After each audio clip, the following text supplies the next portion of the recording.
For more than 50 years, the Fender Stratocaster has been the guitar of choice for music legends like Wildman Jimi Hendrix, Slowhand Eric Clapton, Stevie Ray Vaughan, and many, many other pop idols past and present.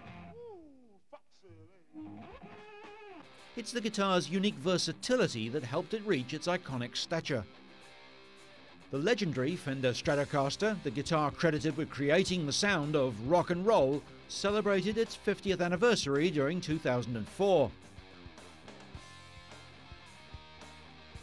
The Stratocaster story dates back to 1954, when a radio repairman named Leo Fender came up with a design for the signature model.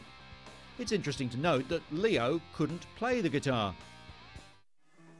The design included a curvaceous body and 3 pickups, which players soon discovered could be used to change their sound with a flick of a switch. Fender's basic idea for the Strat was to create a guitar that fit like a shirt.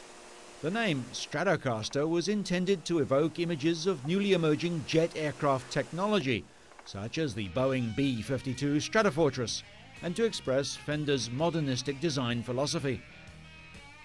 In designing the Stratocaster's body, a significant area of the back of the guitar, and the area where the strumming arm rests, was beveled to accommodate the player's chest and arm. The upper bouts featured 2 cutaways for easier access to the higher frets. The new custom contour body and synchronized tremolo bridge made the Stratocaster a revolutionary design.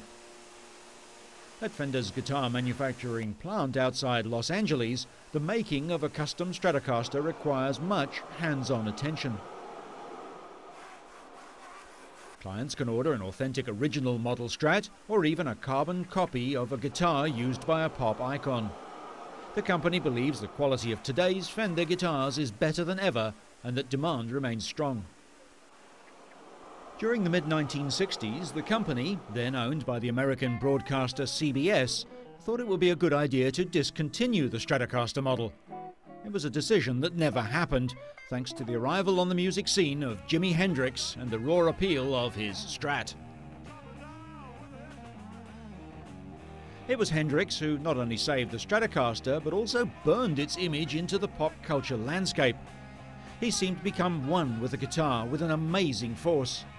Technically, he put it on the front pickup and wired it to huge amplifiers, which really made the technology come alive.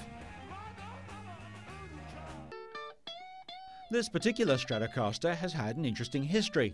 In fact, it died and was reborn.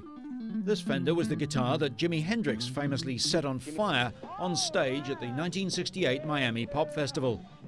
After the concert, Hendrix gave the charred and blistered Strat to rocker Frank Zappa. The guitar, now known as the Hendrix Zappa Strat, remained in Zappa's basement until 1976, when it was restored and played on the Zappa album Zoot Allures. Zappa's son Dweezil found the guitar in the mid-1980s. It was again abandoned under the stairs of his home. It was in very poor condition, but he repaired it and decided to auction it at Cooper Owen Auction Gallery, and this iconic piece of rock memorabilia failed to reach its £400,000 sterling reserve price. The legend of the Stratocaster has created a cottage industry among collectors. A recent auction in New York brought a winning bid of nearly $1 million for a 1950s-era Strat once owned by Eric Clapton. Sought-after models such as the 1964, 65 and 66 Stratocasters are selling for high prices, even if they're not associated with a particular rock star, and are proving to be strong investments. Fender has indicated that the guitar that put the rock in roll has a long life ahead of it, and the company plans on preserving its place in popular music history.